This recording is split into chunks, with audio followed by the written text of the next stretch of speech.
Thank you. First of all, thank you to John and Brendan for having me here. And I'm not really that old. I've been involved in swimming for 40 years, but my teaching and coaching experience is a little bit shorter. I was involved in swimming as a swimmer first.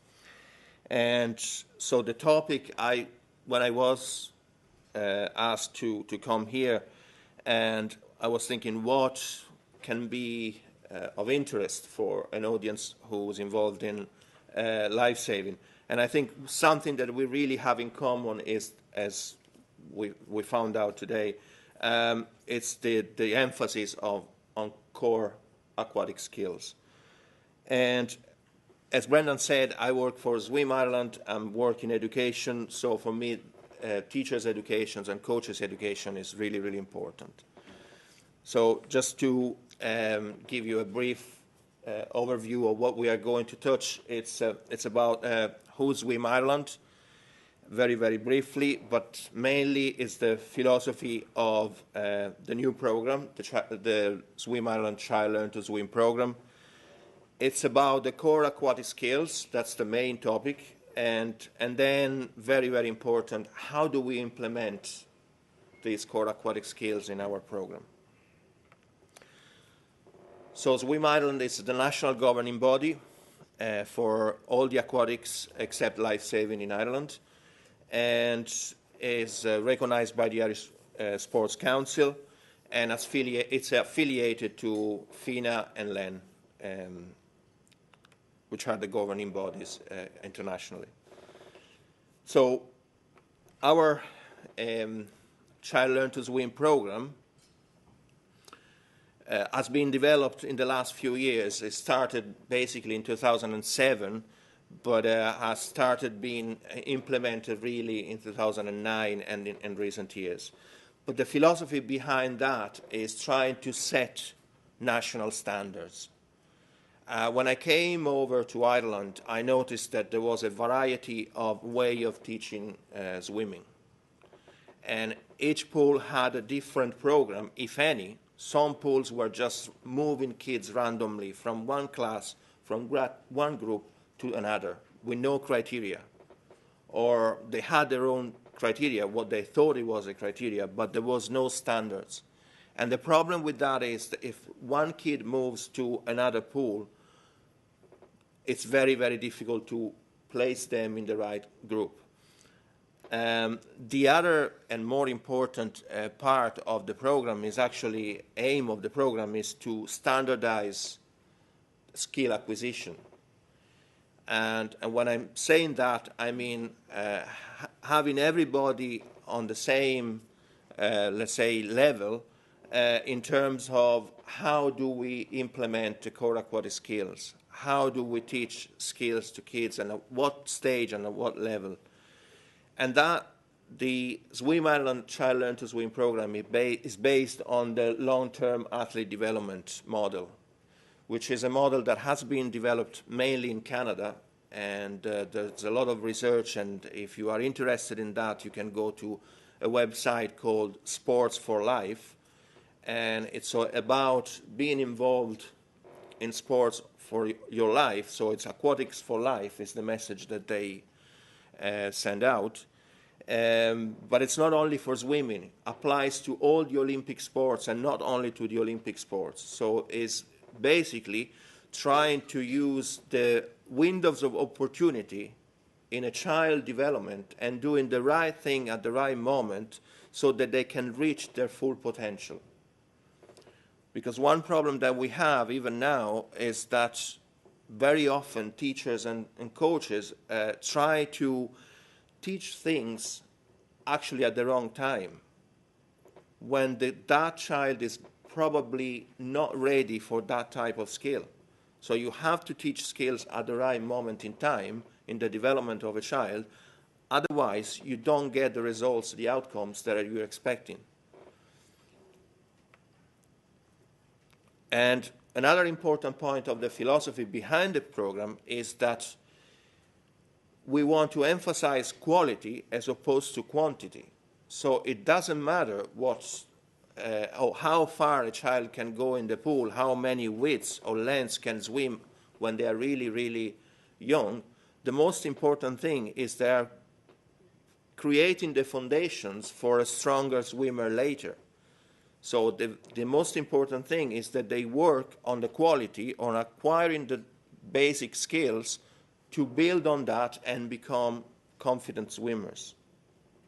So the emphasis is on movement literacy, and when I say movement literacy, I mean the ABC of movement, so the agility, the balance, and the coordination, and the core aquatic skills, as opposed to teach them strokes immediately. One problem that sometimes we have is because of the parents' pressure and kids going to the swimming pool are taught how to get across or how to swim one length, even if they're struggling, even if they're doing that just out of fear.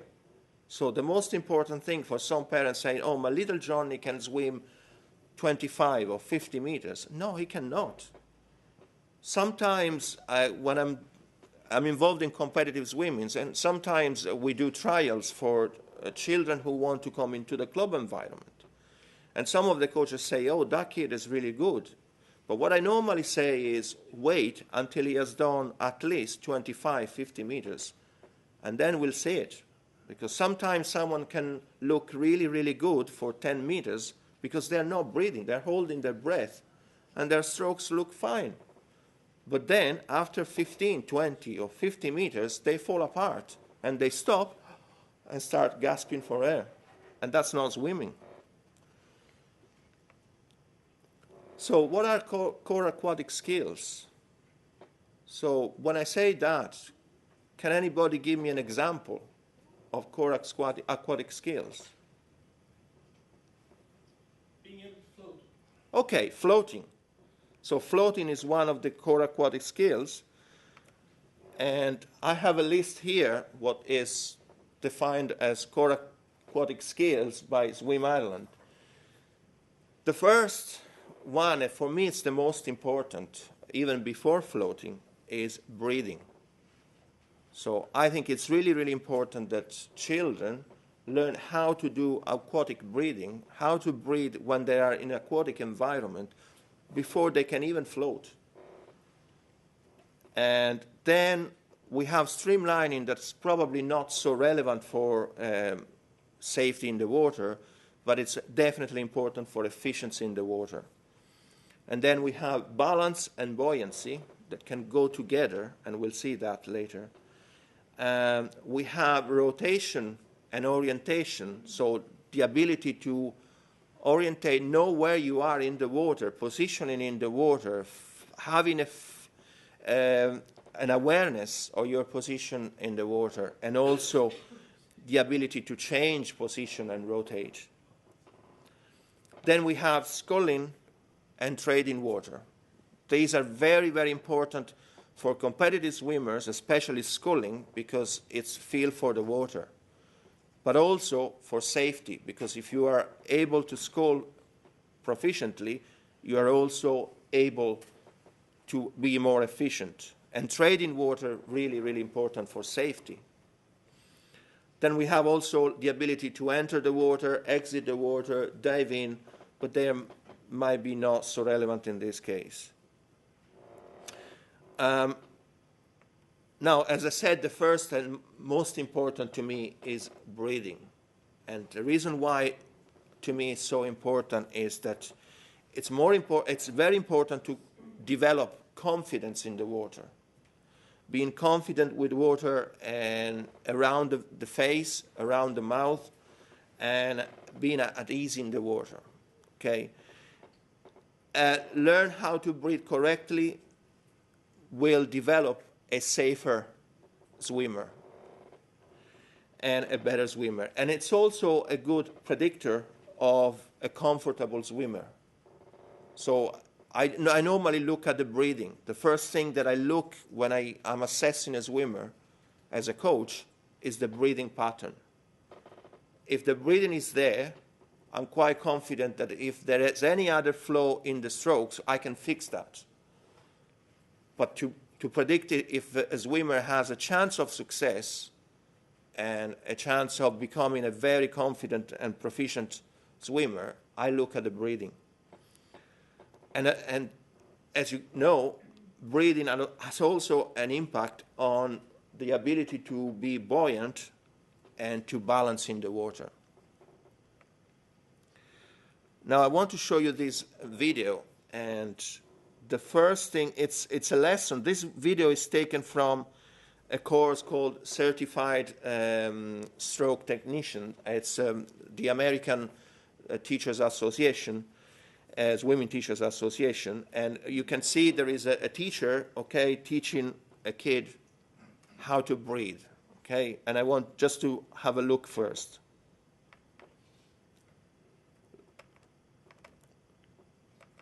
If it starts.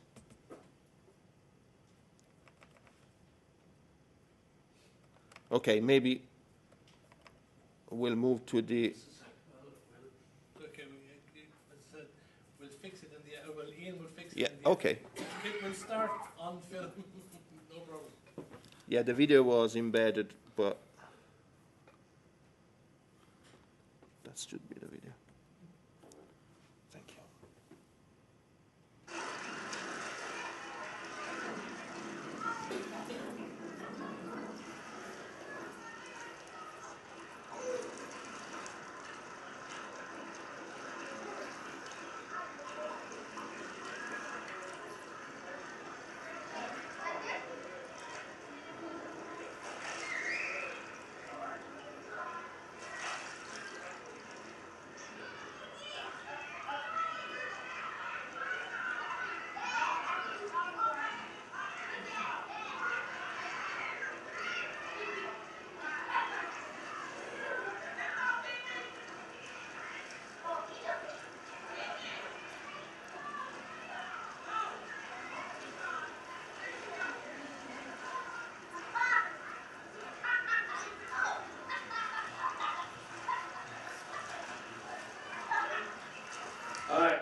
Okay, now I want you to watch that one more time, okay? This time I want you to focus on one thing in particular.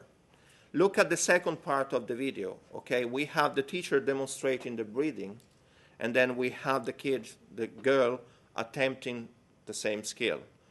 Now, if you notice and look carefully, okay, the first time she goes under the water, okay, she exhales, breathes out kind of properly. But then when she comes up, okay, she keeps her mouth closed, and then she starts breathing, okay? So she doesn't fill in her lungs completely. The second time she goes under, there are very little bubbles. And when she comes up again, mouth closed, she breathes with her nose, and therefore she chokes. And then the third time she goes under, there are no bubbles whatsoever, and then she's kind of gasping for air, because when she comes up again, she's not able to breathe in, and she feels that she might choke again, so her mouth is closed. She takes her time to breathe in, and you can see that mouth opening and closing. So we watch that again.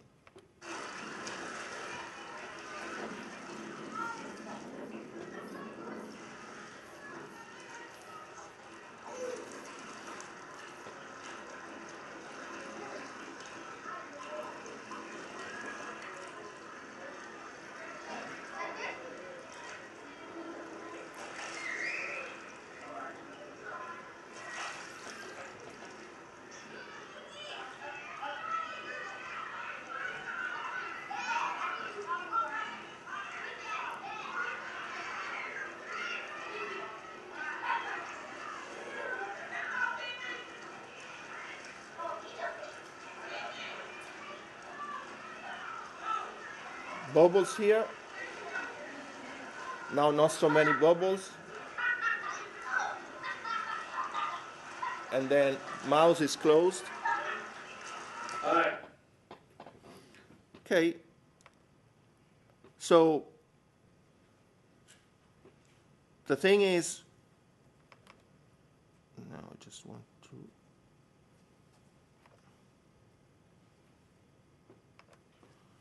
Okay.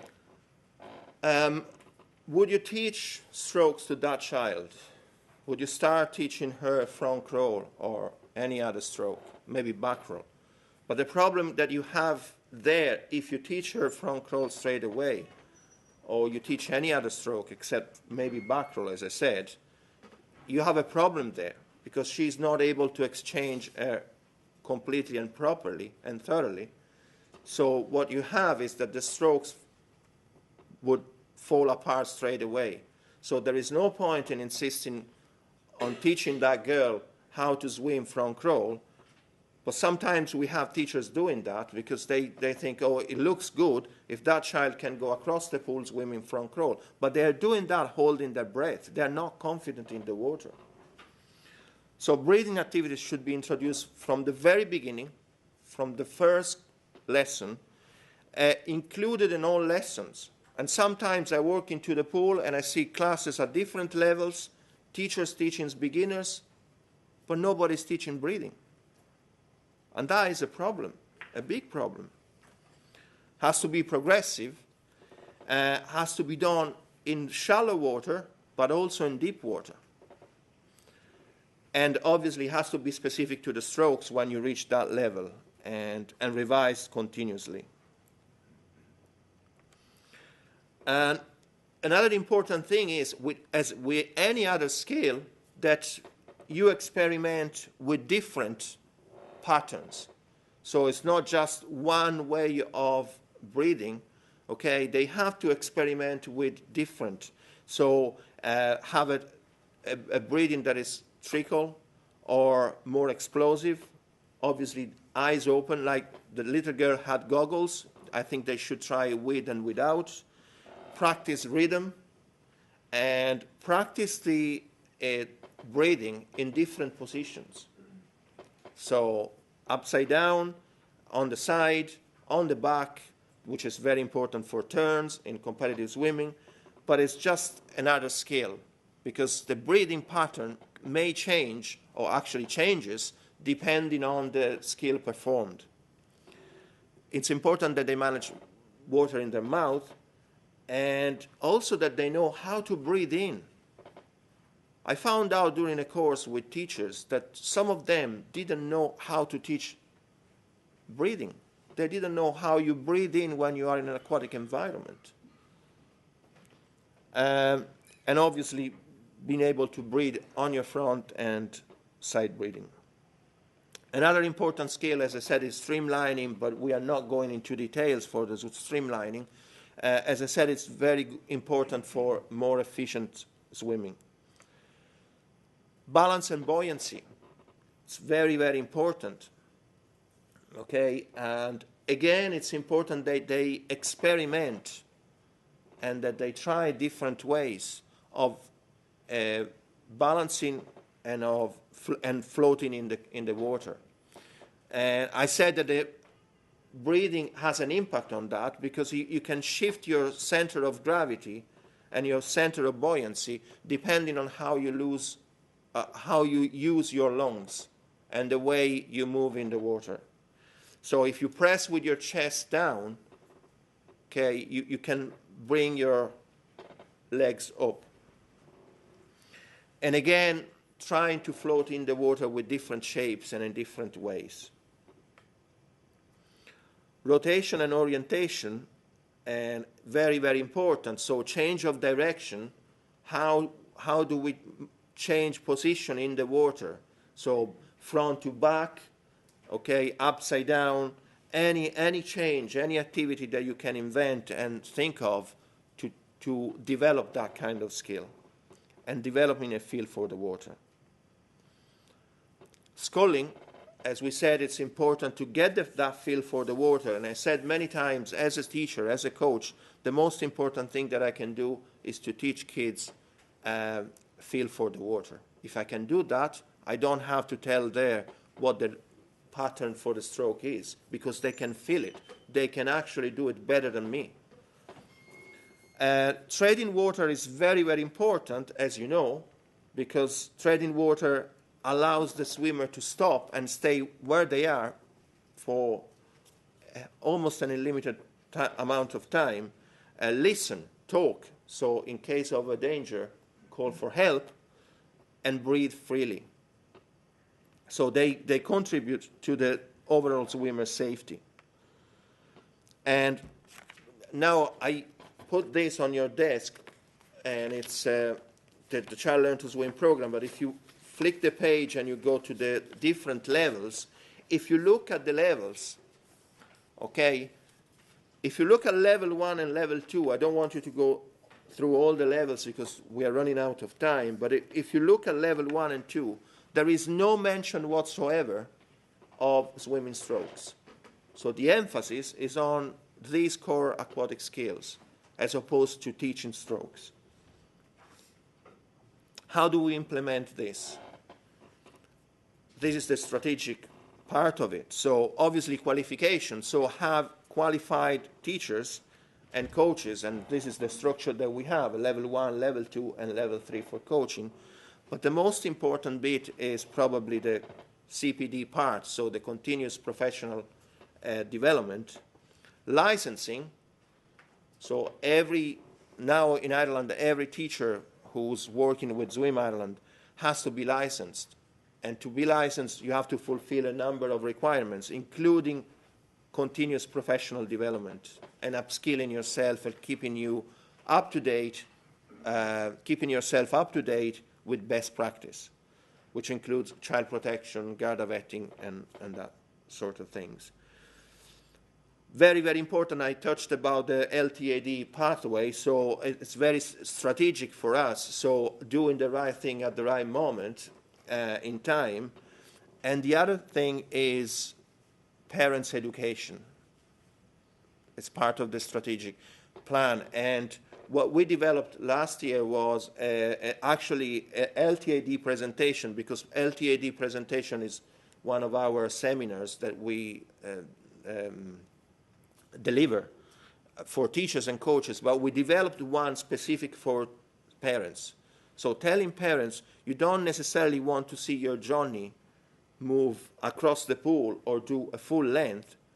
What you want to see is your Johnny being happy and develop in the right way, and the teachers doing the right thing at the right moment to develop a better and a more confident swimmer.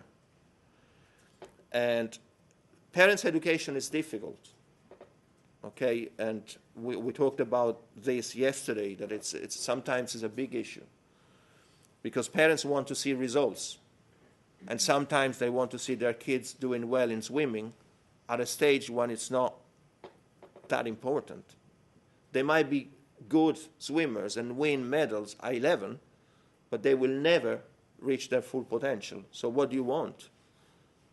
You want them to reach their full potentials as individuals, taking into account not only the physical skills, but also the cognitive, social aspect of swimming. And I've almost finished. So, as I said, a part of the strategic way of implementing the core aquatic skills is using this model, the LTAD model, has different stages, actually 8 different stages, from aqua babies to retention, so keeping people involved in swimming for their life. And that's why the 8th stage is aquatics for life. So people getting involved and stay involved in the sport. But the main message, just to finish, the main message of the LTAD model is doing for your child what is right for them at the right moment in time. So using the windows of opportunities that we have to make them reach the full potential. I've finished with the presentation, and just if you want to know more and get in touch with us, this is our contacts, and that's me, that's my email at work and my phone, and also Charlie Parker is our Director of Education if you want to get in touch with us. And so thank you very much, and if you have any questions, I'm happy to